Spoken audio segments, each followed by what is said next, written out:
He knew it was there but couldn't see it. The basement wasn't wired for electricity yet and was completely dark save for the light from the stairs leading up to the kitchen. With the boxes in his arms blocking his view, Gil shuffled along the basement floor feeling for the pit. Or was it a well? The house was over 100 years old and he couldn't be sure what the hole in the dirt floor was originally used for. He only knew it was in the middle of the basement, hewn out of ancient dirt and about 2 feet wide, the perfect size for the wayward foot or ankle. Remembering this, he stopped and tripped on himself abruptly as his toes teetered over the edge. Christ, I almost didn't see that, he murmured to himself as an errant fork and butter knife went flying, clanging along the floor and into the abyss of the pit. He didn't hear the items hit the ground. Do we need any more dishes out of this one? He yelled up, setting the box down beside the abyss. Just the cutlery set and mugs, babe, thanks. Ascending the stairs, he admitted, a fork and knife are MIA. Lost them in the battle with the basement. Down that big fucking hole. Sorry. One night and the house is already winning. Great, Jen responded critically. As they went to bed at night, Gil made a mental note to call a contractor about closing up the pit. Creaks and groans from the old house aside, the couple felt good about the new move and fell asleep peacefully with the blow-up mattress upstairs. In the next few days, several contractors came in and out. The couple finally settled on a local Joe. Unable to stay and babysit the contractor, Jen and Gil left him their keys, hoping to come home to some progress that evening after work. Instead, they came home to an absolute mess. Damp, uneven pools of concrete were scattered through the basement along with some cracked wooden planks. Of course, the pit lay untouched. Damp cement spread in wide semicircles around it. Angry, Gil called Jen down and they looked at the horrible job with the industrial flashlight. After leaving several angry voicemails that day to no response, they gave up on Joe Contractor for the day. However, a week later, they had still not heard from their contractor. They assumed they got swindled, and they were unsettled to know he still had their house keys. Once they realized nothing had been stolen from their home, they took their lumps and lost deposit and had the locks changed on their doors. They decided on another renovation project, giving up on the basement for the time being. That night, Jen lay snoring and Gil was awake. Restless, his slightest movement bobbed the blow-up mattress and woke Jen, so he decided to get up and watch some TV downstairs.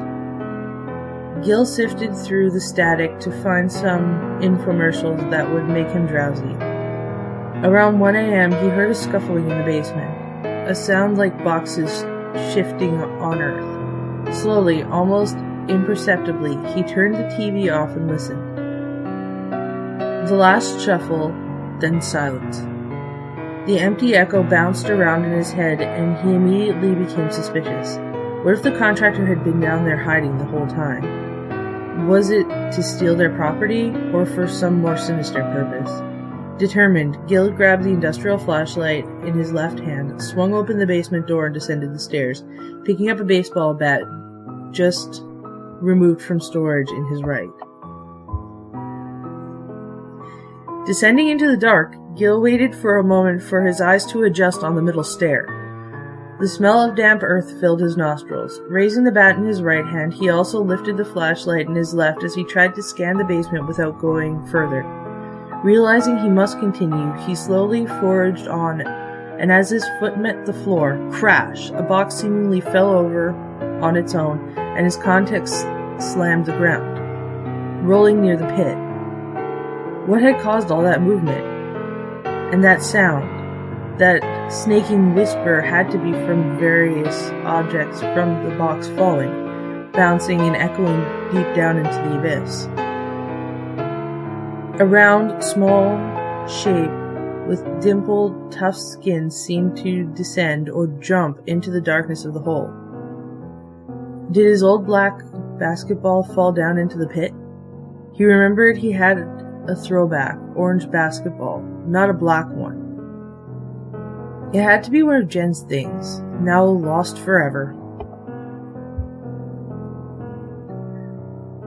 After rooting through the remainder of the boxes and searching the space for animals, Gil walked back toward the stairs and felt a distinct crunch underfoot. He lifted his slippered heel to find a broken picture frame. He and Jen smiled up from a photo, but the scribble left in the now dry cement beside it was foreboding. The print, or was it an animal track, was smaller than a human hand and excessively thin. It seemed etched in like a signature made in wet cement. The fingers weren't straight, but crooked and measured about 3 inches long. Each finger ended in a sharp point. How had they missed this before? How had they been made in dry cement? He hastily threw a few of the broken boards over the opening and ran upstairs. He couldn't bring himself to look down inside the hole that night. He couldn't tell Jen that either. So he ignored the incident altogether.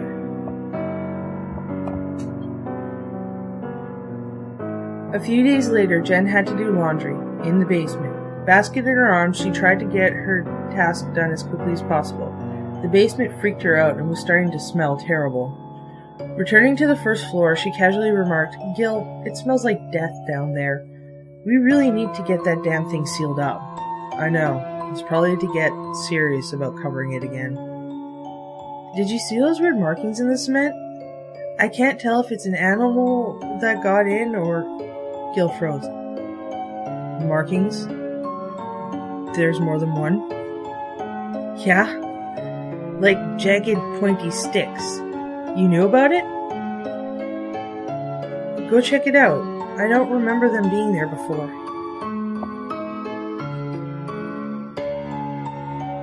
Even during the day, it was dark and cavernous. Again, Gil descended, his cell phone light dimly lighting the path in front of him until there it was, the new print. It was a good 2 feet away from the first he saw at last. The closer to the stairs that led to the first floor. 3 pointed edges of each indent this time were clawed deeper into the cement somehow. It had been dry for weeks now. This time he knew he had to look inside. The boards had already been removed from the opening and cast aside. He doubted that Jen had gotten close enough to do this due to the terrible smell. He took a few pictures of each print on his phone and held it out for light, avoiding the boxes and boards while slowly walking toward the hole in the ground. On the edge, he took a deep breath and peered over. Nothing. Nothing was there, just a dark hole in the ground. He listened for a moment and heard only eerie silence. He snapped a photo of it anyway with a bright flash, for reference, and stood back up and returned to daylight. That night they lay on the mattress, a general ominous feeling settling over the two. Jen was vaguely uncomfortable with the shuffling sound emanating from the basement, but Gil had a growing apprehension and fear. "Let me see those pictures again, Gil. It has to be some animal, like a possum or something, that's making these noises, and they're supposed to smell awful like that." He took out his phone in reply and sorted through his images until he came across the 3 shots he had taken earlier. The first was the print nearest the stairs. Its gnarled fingers ended in points somehow cast deeper into the cement than the rest of it, almost like an ominous threat. The second photo was nearly identical, though more benign as it was further away. Gil flicked to the third photo, which he hadn't shown her yet. It was a photo dominated by dark, blurred edges. Flecks of light from the flash reacted with the dust motes in the swirling air, like golden white snowflakes in a coal mine. Something could really be made out distinctly in the shot. Tired, Gil grabbed the phone back. Jen refused to let go of her grip. "What's that in the corner?" "Huh?" Gil frowned and held the phone closer. In the very corner of the photo, a midnight black round object had 2 red dots in the center of it. At first sight, it looked like flecks of rust-colored dust, but as Gil enlarged the photo, you could see the lights belonged to the shape of the darkness. Somehow discernible as more dark than the pit shadows itself. They were paired fairly close together in the middle of the black mass as he realized they were eyes. It had been staring at him the entire time he was looking in. "What the fuck is that?" Jen uttered, her voice rising in fear.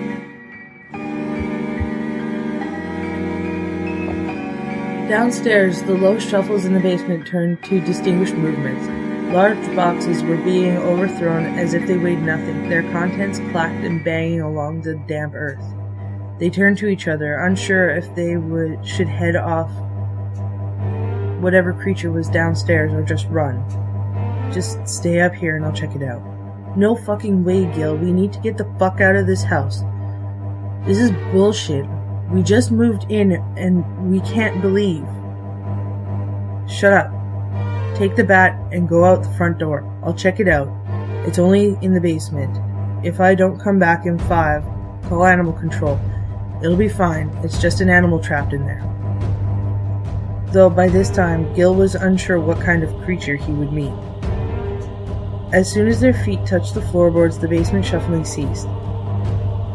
Heightened, the couple tiptoed downstairs. The floorboards anxiously creaked as Jen reached the front door, hurried out, and hugged herself on the front lawn. Grabbing a knife from the cutlery set and the industrial flashlight in the kitchen, Gil stood in front of the closed basement door in silence. He put his ear against the flimsy door and listened. Just more silence. The temporary peace of the moment lulled him. Stepping back, he whirled open the door and shined his light on the stairs.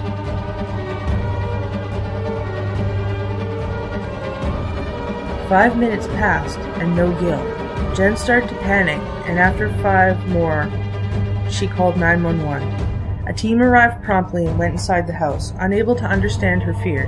After another 10 minutes, 2 policemen emerged. "Ma'am, please come with us," intoned 2 officers as they closed in to lock her path into the house. Crashing through them, Jen rushed in, determined to see. She snaked through the hallway and then into the kitchen. She stopped abruptly and slipped on a sticky substance. It's as if someone had thrown a full water balloon where the kitchen floor meets the stairs, but it's a deep maroon red splatter saturated the floor and walls.